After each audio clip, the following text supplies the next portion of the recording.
কর্ম একসাথে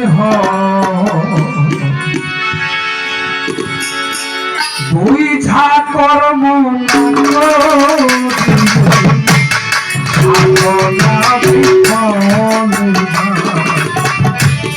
বুঝা কর্ম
সিদ্ধান্তের দরকার জীবনে যে কর্মটা ভালো লাগে না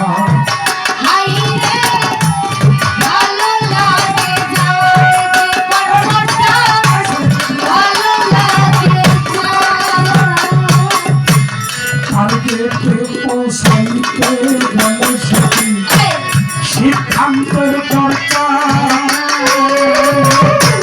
জীবনে যে কর্মটা ভালো লাগে না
ফাঁকি দিলে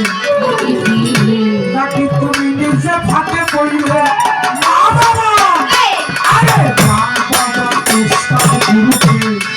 ফাঁকি দিলে নাকি তুমি নিজে ফাঁকে পড়লে সময়ের কর্ম সময় করিল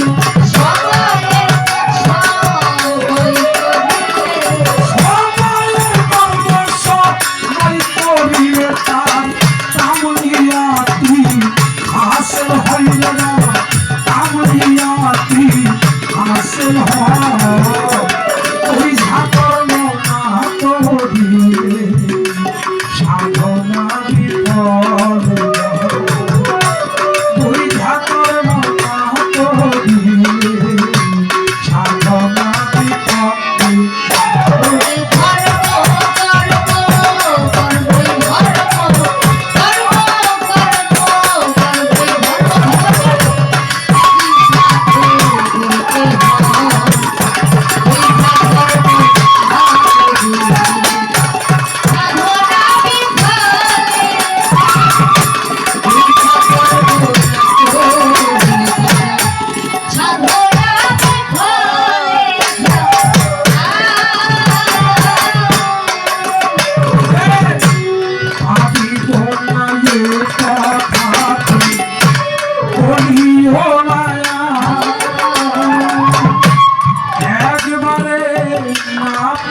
जो पारिबे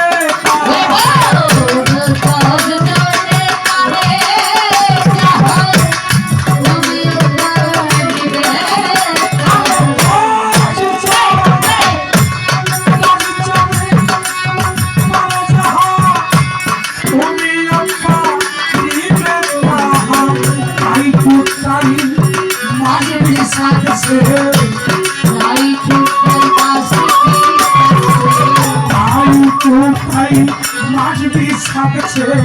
জালাল সরকার ওই ঢাকার মোটা করি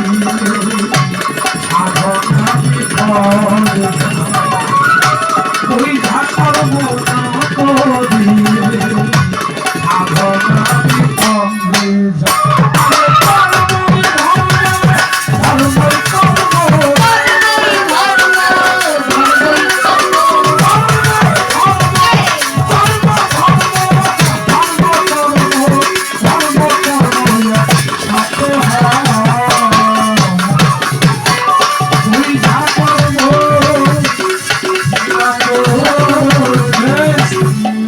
আস্তে আস্তে একটু কথা বলি কি বলবো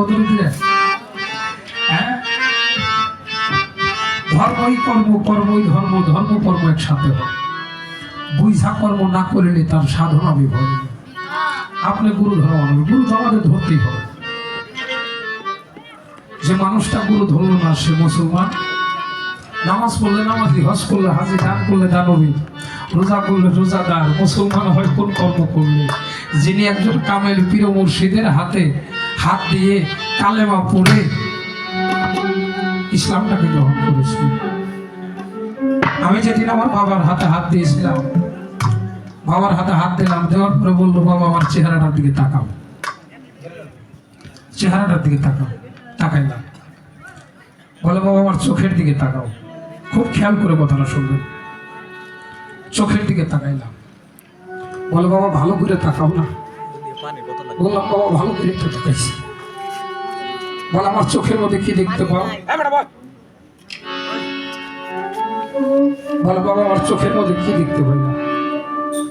বাবার চোখের দিকে ভালো করে তাকাই দেখলাম বাবার চোখে আমার ছবিটা দেখা যায় কি বাবার চোখের মধ্যে ছবিটা দেখা যায় বললাম বাবা আপনার চোখের মধ্যে তো আমার ছবিটা দেখা যায় সেদিন বাবা বলেছিল দীনবন্ধু বলেছিল আরে সরকার যেই চোখ দিয়ে তুমি আমারে দেখলা এই চোখ দিয়ে আর অন্য কিছু দেখো না গুরু হলো নিজেকে নিজে চেনার জন্য না গুরু হলো নিজেকে নিজের চেনার জন্য জানার জন্য বোঝার জন্য আয় না গুরু কর্ম করে দেহটাকে ভালো রাখতে হবে মুসা নবী আল্লাহরে কইছিল আল্লাহ তুমি যদি মুসা হই আমি যদি আল্লাহ হইতাম আমার কাছে কি চাইতে আমার আল্লাহ কইছিল মুসা তাই কি সম্ভব রে কয় না আল্লাহ কও না আমার আল্লাহ সেদিন মুসা নবীকে বলেছিল মুসা রে আমি তোমার কাছে যে জিনিসটা চাইতাম সেই জিনিসটা তুমি আজও পর্যন্ত আমার কাছে চাও না মুসা নবী কয় হায় হায় এমন কি জিনিস যার মালিকের কাছে চাই না ও মালিক কি আমার মালিক সেদিন আমার আল্লাহ সেদিন বলেছিল মুসা রে আমি যদি মুসা হইতাম তুমি যদি আল্লাহ হইতাম তোমার কাছে চাইতাম ব্যাধি মুক্ত বাধি মুক্ত একটা দেহ ও মুসা একজন মানুষের এই দেহটা যদি সুস্থ থাকে দেহটা যদি ভালো থাকে তার দ্বারা সব কিছু করা সম্ভব আমি নিজে যদি অসুস্থ হয়ে যাই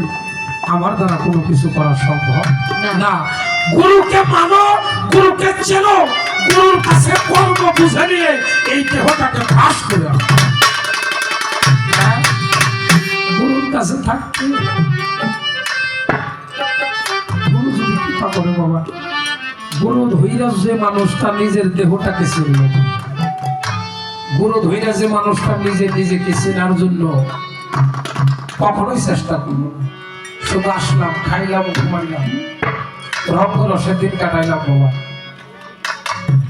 কি করলাম পৃথিবীতে এসেছি চলে যাবো সবাই চলে যাবো আমি কি দিয়ে গেলাম পৃথিবীতে আমি গুরুকেই কি গেলাম লালন সাইজি বলেছে যিনি মুর্শিদ তিনি রাসূলের কথা নয় প্রবল খোদা সে হয়। খোদাই যদি আবার জালাল চান ভক্তের কাছে মুর্শিদ রূপে যদি ভক্তের পর্চক থাকি, ভক্তের পর্চক হলো আহম্মদী পর্চক। আহম্মদী পর্চক আমার জালাল বাবার পর্চক সামনে নিয়ে যদি কেউ আমার বাবাকে ডাকে, রে বাবা ওই ভক্তটা যত দূরেই থাক না কেন অবশ্যই অবশ্যই তাকে উদ্ধার করবে। কিন্তু যাই না বুঝা যে কর্ম না করে ওই কর্মটাই তাকে ক্ষতি করে। যাই না বুঝা যে না করে ধর্ম, ওই ধর্মটাই তাকে ক্ষতি।